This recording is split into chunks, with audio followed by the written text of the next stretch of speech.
رب العالمین والصلاة والسلام على سید الانبیاء والمرسلین وعلى آلہ واصحابہ اجمعین، اما بعد۔ زباں پہ بار خدایا یہ کس کا نام آیا،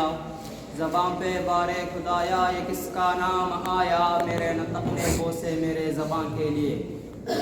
برادران اسلام، سیدنا ابراہیم خلیل اللہ علیہ السلام ام القریٰ مکۃ المکرمہ میں رب العالمین احکم الحاکمین کے حکم سے جس وقت کعبۃ اللہ کی تعمیر کر رہے تھے تو ان کے لبوں پر یہ دعا مچل رہی تھی، ربنا وابعث فیہم رسولا منہم یتلو علیہم آیاتک ویعلمہم الکتاب والحکمۃ ویزکیہم انک انت العزیز الحکیم۔ اے ہمارے رب، ان لوگوں میں انہی میں سے ایک ایسا رسول بھیج جو ان پر تیری آیتوں کی تلاوت کرے اور کتاب حکمیت کی تعلیم دے اور ان کا تزکیہ کرے، بے شک آپ قوت والے و حکمت والے ہیں۔ عاشقان ماہ رسالت، یہ وہ دعا تھی جو دل کے گہرائیوں سے نکلی تھی، یہ مراد خلیل اور آرزو ابراہیم تھی، امام عالم کی تمنا و التجا تھی، پاکیزہ مقام پر مبارک زبان سے ادا ہونے والے یہ نورانی کلمات تھے جو رب العالمین کے دربار میں شرف قبولیت سے ہمکنارے ہوئے۔ خالق کائنات نے اپنی خلیل کی آرزو کو پورا کرنے کا فیصلہ فرمایا۔ دعا کرنے والا امام الناس تھا اور قبول کرنے والا رب الناس تھا، لہٰذا اسی دن سے قدسیوں میں اس رسول اور مطلوب کا تذکرہ ہونے لگا، آسمان میں اس کا چرچا ہونے لگا،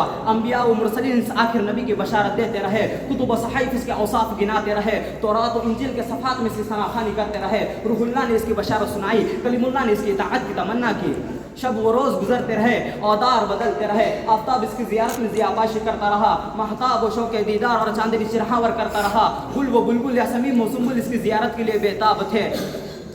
جمادات و نباتات اس کے لیے فرش راہ تھے، طیور و حیوانات اس کے لیے چشم بھرا تھے۔ مختصر یہ کہ اس کائنات کا ذرہ ذرہ، پتا پتا، بوٹا بوٹا انتظار کی گھڑیاں گن گن کر گزار رہا تھا۔ جب شوق انتظار فضول تر ہو گیا، صبر کا یارہ نہ رہا، تو ماہ ربیع الاول 570 عیسوی دوشنبہ کے روز بلد امین مکۃ المکرمہ میں قبیلہ قریش کے سب سے معزز خاندان بنو ہاشم میں عبد المطلب کے لخت جگر عبداللہ کے گھر بی بی آمینہ کے بطن مبارک سے اس ماہ رسالت کی ولادت باسعادت ہوتی ہے، جس کی نورانی کرنوں سے شرک کی ظلمت کا کافور ہونا تھا اور انتظار کی جان غسل گھڑیاں گزر گئی تھی۔ مولانا حالی نے کیا ہی سچ کہا ہے، ہوئی پہلوئے آمینہ سے ہوئے دیا دعائے خلیل اور نوید مسیحا۔ آپ علیہ السلام کی ولادت 9 ربیع الاول اور بعض روایتوں کے اعتبار سے 12 ربیع الاول کو ہوئی تھی۔ ایک نئی صبح طلوع تھی، ایک نئے دور کا آغاز تھا۔ آج کی صبح وہی صبح جامدہ تھی، وہی ساعت ہمایوں تھی جس کے انتظار میں ملائکہ بس میں آرائیاں کر رہے تھے۔ آج ایوان کسرا کے کنگورے گر پڑے، آتش قدائے فارس بجھ گیا، آتش فارس نہیں بلکہ آتش قدائے کفر بجھ گیا تھا، چمنستان سعادت میں بہار آ گئی،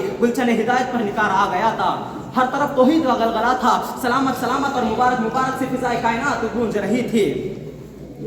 شاہ حرم، حکمران عرب، فرما رواں عالم، محسن اعظم، نبی خاتم، شہنشاہ کونین، رسول الثقلین کی ولادت باسعادت پر مرغان چمن توحید کے نغمے گا رہا تھا، چمن عطر ریزی کر رہے تھے، گلستان گلپوشی کر رہے تھے، رحمت للعالمین آیا ہے، طیور و عنادل کہہ رہے تھے، خوش آمدید کے خاتم النبیین آیا ہے، فضائے بسیط کہہ رہی تھی، مرحبا مرحبا کے شفیع المذنبین آیا ہے، چرکے کہن کہہ رہا تھا، اہلاً و سہلاً کے بشیر و نذیر آیا ہے۔ محبوب فرشتوں نے گلپاشی کی، محبوب کبریا کی ولادت تھی، چاندنی نور افشانی کی، سید الانبیاء کی ولادت تھی۔ ہر شے پر وجد طاری تھا، وجد میں ہے کعبہ اور رقص میں ہے حرم، عرض طیبہ میں آئے یہ کس کے قدم، مرحبا کا رسمت زیر و بم، جھومتے ہیں سرمست سے لوح و قلم، آمینوں کی صداؤں سے گونجا حرم، ہو گیا گھر کے توحید و بیت الصنم، قدسیوں کے پرے کھڑے صف بصف لے کے تحفے سلاموں کے ہر قدم۔ بظاہر عبداللہ کے گھر ایک بچے نے جنم لیا تھا، لیکن حقیقت میں ایک نئی زندگی نے جنم لیا تھا، ایک نئے عالم کی پیدائش تھی، انسانیت پھر سے زندہ ہو گئی تھی۔ اس نور مجسم ہادی اعظم کو مبارک نام خود رب العالمین نے اپنے اسماء الحسنی سے منتخب کیا تھا۔ شاعر رسول حضرت سیدنا حسان بن ثابت رضی اللہ تعالیٰ عنہ نے اسی کو اپنے اس انداز میں بیان کرتے ہیں، وَشَقَّ لَهُ مِنْ اسْمِهِ لِيُجَلَّهُ وَذُو الْعَرْشِ مَحْمُودٌ وَحَازَ مُحَمَّدٌ۔ اللہ تعالیٰ نے آپ کے نام کو اپنے نام سے نکالا تاکہ ان کا رتبہ بلند فرمائے۔ عرش برین پر مطمئن محمود ہے اور فرش برین کا یہ شہنشاہ محمد صلی اللہ علیہ وسلم ہے، لہٰذا پیاری ماں نے اپنے نور نظر لخت جگر کا نام محمد صلی اللہ علیہ وسلم رکھا۔ دادا عبد المطلب نے اپنے یتیم پوتے کو احمد سے خطاب کیا، یہی وہ ہے جس کی بشارت عیسیٰ ابن مریم نے اسرائیل کو مبشرا برسول یأتی من بعد اسمہ احمد سے دی تھی۔ محمد و احمد کا یہ پیارا نام عالم انسانیت کا سب سے پیارا نام ہے، کروڑوں دلوں کی دھڑکن ہے، یہ نام وجہ کامرانی اور باعث سعادت ہے، یہ وہ نام ہے جس نے انسانیت کو حیات نو بخشی۔ یہ وہ نام ہے جس زبان پہ آ جائے تو انسان کامیابی کے اعلیٰ مدارج طے کر لیتا ہے۔ ابدال کا ہم پایا دھمبر میں ہوا فاسق، وہ نام محمد تھا، یہ حق کی تجلی تھی۔ ماں نے تو صرف محمد کہا تھا، دادا نے تو صرف احمد کہا تھا، مکے والوں نے تو صرف صادق و امین کہا تھا، لیکن عالم انسانیت نے کہا یہی بچہ انسان کامل ہے، یہی مولود رسول کامل ہے، یہ امام المرسل ہے، ہادی السبل دانائی کل ہے، شفیع المذنبین ہے، حبیب کبریا خاتم الانبیاء ہے، شاہ کون و مکان ہے، سرور دو جہاں ہے، رسولوں کے امام ہے، خیر الانعام ہے، شہنشاہ عرب و عجم ہے، فخر الامم ہے۔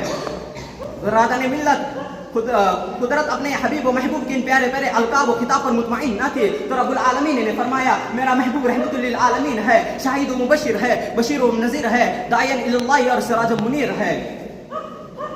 میں اپنے پیارے رسول کو پیار سے یا ایھا المزمل کہوں گا، دلار سے یا ایھا المدثر کہوں گا، یا ایھا الرسول بلغ سے خطاب کروں گا، انا اعطیناک الکوثر کی بشارت دوں گا، اداسوں کے عالم نشر کی خوشخبری دوں گا، مایوسیوں میں ورفعنا لک ذکر سے سکون بخشوں گا، یا ایھا النبی کہہ کے بشور کروں گا، سبحان الذی باسری عبدہ کہہ کے عرش بری پر بلاؤں گا، اور یاسین و طٰہٰ کے پیارے خطاب دوں گا، اور اسوہ حسنہ بناؤں گا، اور مقام محمود سے سرفراز کروں گا، اور محمد رسول اللہ صلی اللہ علیہ وسلم کی سند عالی دوں گا۔ سامعین اکرام، دل تو کہتا ہے کہ ذکر رسول کرتا جاؤں، اسی میں دل قرار ہے، اسی میں جان اور اسی میں سکون ہے، مگر وہ تعبیرات و تشبیہات کے وہ خزانے کہاں سے لاؤں جو میرے آقا و مولا کے اوصاف حمیدہ کا احاطہ کر سکے، وہ الفاظ و عبارت کے وہ نایاب و مودی کہاں سے لاؤں جو رسول عربی صلی اللہ علیہ وسلم کے خصائل و شمائل کے شائن شان ہو۔ جہاں پہ انسان کے فکر و تصور احساس کی انتہائی ہوتی ہے، وہاں سے رسول عربی صلی اللہ علیہ وسلم کی ابتدائی ہوتی ہے۔ ایک ناتواں ایک فقیر کیوں کر رسول عربی صلی اللہ علیہ وسلم کا حق ادا کر سکتا ہے، اسی لیے اس اشعار پہ اپنی تقریر ختم کرتا ہوں۔ وہاں حسن یوسف کو دیکھ کر انگلیاں کٹ گئی تھی، وہاں حسن یوسف کو دیکھ کر انگلیاں کٹ گئی تھی، میری نبی کی انگلی کو دیکھ کر خود چاند کٹ گیا تھا۔ وآخر دعوانا الحمدللہ رب العالمین۔